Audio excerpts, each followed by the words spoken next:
Welcome back to our channel నా బుజ్జి life.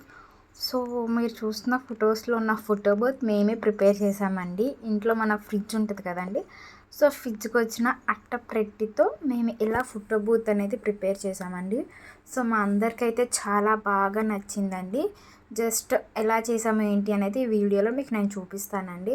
So అట్టపెట్టిని అంటే box షేప్లో ఉన్నది ఓపెన్ చేసి ఇలా ఏదైనా మనం ఇంట్లో ఉన్న ప్లేట్తో సర్కిల్ షేప్ తీసుకోవాలండి. తర్వాత 2 సర్కిల్ షేప్స్ తీసుకున్న తర్వాత ఒక హార్ట్ సింబల్ ప్లేట్తో అయినా తీయచ్చు, లేదా కొంచెం ఏదైనా పెద్ద సైజ్ ప్లేట్తో ఇలా హాఫ్గా తీసుకున్నామండి.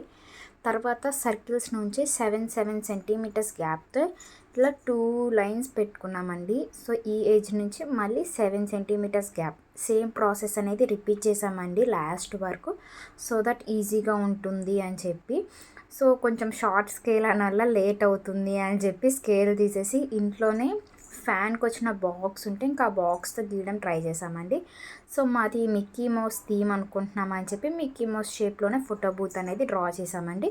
సో డ్రా చేసిన తర్వాత ఏదైనా షార్ప్ నైఫ్తో కానీ సిజర్తో కానీ బాగా కట్ చేసేసామండి. అంటే ఆ షేప్ అనేది వచ్చే వరకు మనం ఏదైతే ఫస్ట్ మార్కింగ్ చేసుకున్నామో అది ఎలాంటి క్రాక్స్ అంటే మధ్యలో అట్టపెట్టి కదండి, మధ్యలో ఏమైనా క్రాక్స్ లేకుండా నీట్గా రావడం కోసం ఫస్ట్ నైఫ్తో ఇలా షేప్ ఇచ్చుకొని తర్వాత సిజర్తో చేసినామండి. సో దట్ ఎలాంటి మధ్యలో కట్ అవ్వడం అనేది జరగకుండా ఉంటుంది అని. సో సర్కిల్ దగ్గర మాత్రం ఓన్లీ నైఫ్తో చేసామండి. ఎందుకు అంటే సర్కిల్కి అంటే కత్తెరతో కట్ చేయడం కుదరదు అనిపించి, సో అందుకని 2-3 టైమ్స్ అలా చేస్తూ ఉంటే సర్కిల్ కత్తితోనే వచ్చేసింది. ఇది నేను బయట మా షాప్లో తీసుకున్నామండి. మా బాబు నేమ్ రివీల్ అప్పుడు 10 రూపీస్ పెట్టి, సో అదే అంటే సేవ్ చేసి పెట్టుకున్నా కాబట్టి ఇప్పుడు యూజ్ అవుతుంది. సో దీనికి మినిమం బడ్జెట్ అంటే ఏం లేదండి. ఇంట్లో ఓన్లీ ఫ్రిడ్జ్ కవర్ ఉంటే చాలు. సో మనకు కావాల్సిన షేప్ని బట్టి ఫోటో బూత్ అనేది ప్రిపేర్ చేసుకోవచ్చు. సో మేము మిక్కీ మౌస్ అనుకున్నాం కాబట్టి నేను ఈ షేప్లో చూస్తున్నారు కదండి కట్ చేసాం. సో ఇలా అవుట్ సైడ్ అంతా గీసిన తర్వాత ఫోటోకి మిడిల్లో కూడా ఒక స్క్వేర్ షేప్ వచ్చింది కదండి. సో తర్వాత అది కూడా కట్ చేస్తున్నామండి. సో నాకైతే మేము ఏదైనా ఫస్ట్ 1 వీక్ ముందే చేద్దాం అనుకున్నాం, బట్ హడావిడిగా ముందు రోజే చేయాల్సి వచ్చింది నైట్. సో అందుకని చెప్పి లేట్ అయిపోయింది. సో మధ్యలో కూడా కట్ చేసుకున్న తర్వాత అంటే అట్టపెట్టి అయితే నుంచోదు కదండి. సో సపోర్ట్ కోసం ఏం చేస్తున్నామంటే ఇలా మిగతా అట్టపెట్టెలు కూడా మనం ఏదైతే 7 సెంటీమీటర్స్ గ్యాప్ పెట్టి ఉంచుకున్నామో ఆ 7 సెంటీమీటర్స్గా ఒక 4 కట్ చేసుకున్నామండి, అటు 2 ఇటు 2 అని చెప్పి. ఆ తర్వాత ఇంట్లోనే ఉంటాయి కదండి చీపురు పుల్లలు కానీ ఏవైనా పెద్దది స్టిక్స్ కొంచెం గట్టిగా ఉన్నవి తీసుకొని గ్లూ గన్తో అప్లై చేసి ఫస్ట్ స్టిక్ చేసేసామండి. ఎందుకంటే గట్టితనం వంగిపోకుండా ఉండడం కోసం అట్టపెట్ట. సో ఆ చీపురు పుల్లల మీద మనం ఏవైతే కట్ చేసుకున్నామో కార్డ్బోర్డ్స్ అవి అడ్డించామండి. సో బ్యాక్ సైడ్ ఇప్పుడు స్టిఫ్గా ఉందండి, పడిపోకుండా నుంచుంది.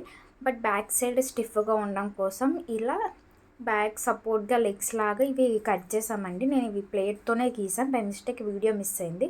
సో మళ్ళీ ఏదైతే ఫస్ట్ది కట్ చేసామో దాన్నే పెట్టుకొని ఇలా 2 సెట్ చేసుకున్నామండి. సో దట్ ఈజీగా కార్నర్స్ అంటే వెనక సైడ్ ఈ 2 అనేవి అటాచ్ చేద్దాం గ్లూ గన్తోనే అని చెప్పి అవి రెడీ చేసి పెట్టుకున్నాక ఇప్పుడు మా ఇంట్లో అంటే బ్లాక్ కలర్ పెయింట్ వేసుకొని అయినా రాయొచ్చు, లేదా ఇలా ఉన్నవి ఏమైనా హ్యాపీ బర్త్డేవి ఇవి మా హస్బెండ్ బర్త్డేకి యూజ్ చేసా కదండి. సో అవి నా దగ్గర ఉంటే ఓకే మళ్ళీ బ్లాక్ కలర్ వేయడం ఎందుకు, ఇదేదో బాగుంది అని చెప్పి హ్యాపీ బర్త్డే అని చెప్పి అవి నేను స్టిక్ చేసేసామండి. అలా స్టిక్ చేసిన తర్వాత అంటే అటు ఇటు హ్యాపీ బర్త్డే రాసాం. డే కోసం ముందు రెడ్ కలర్ వేద్దాం బాగుంటుంది అని చెప్పి Mickey Mouse black and red అని చెప్పి. సో ఫస్ట్ మేము వేస్తుంటే విరాట్ కూడా వచ్చి నేనే వేస్తా అన్నాడని చెప్పి విరాట్తో వేయించాం. ఇంకా తర్వాత నేనే గబ ఫాస్ట్గా ఎక్కడైతే కలర్ వేసుకోవాలో బ్లాక్ అవి వేసేసుకున్నామండి. సో దట్ ఈజీగా ఉంటుంది. ఆ తర్వాత ఇలా రెడ్ కలర్ వేసి ఆరిపెట్టేసామండి. నెక్స్ట్ డే ఇలా విరాట్ నేమ్ నేను ప్రింట్దే ఇచ్చానండి. ఎందుకు అంటే మనం ఫస్ట్ టైం రాయడం ఎందుకు చెడగొట్టడము అనిపించి బయట ఎక్కడైనా జిరాక్స్ షాప్లోకి వెళ్ళి మనం నేమ్ వాళ్ళకి వాట్సాప్ చేస్తే తీసిస్తారండి. సో అలా విరాట్కి ఫోటో బూత్ మేము ఇలా ఇంట్లోనే ప్రిపేర్ చేసామండి. మా అందరికీ చాలా అంటే చాలా బాగా నచ్చిందండి. వచ్చిన చిన్నపిల్లలతో కూడా దాంట్లో ఫొటోస్ దిగాడు విరాట్. సో పైన కింద విరాట్ నేమ్ అని చెప్పి రాసాం. సో టోటల్గా ఇంట్లో ఉన్న వాటితోనే ఫ్రిడ్జ్ కవర్ ఈ కలర్స్ అంటారా ప్రతి ఇంట్లో ఉంటాయి మనకి పిల్లలు యూజ్ చేసేవి. సో వాటితోనే లేదా 10 రూపీస్ పెట్టి బయటైనా పర్చేస్ చేయొచ్చు. సో అలా ఇంట్లో ఉన్న వాటితోనే మేము ఫోటో బూత్ అనేది ప్రిపేర్ చేసామండి.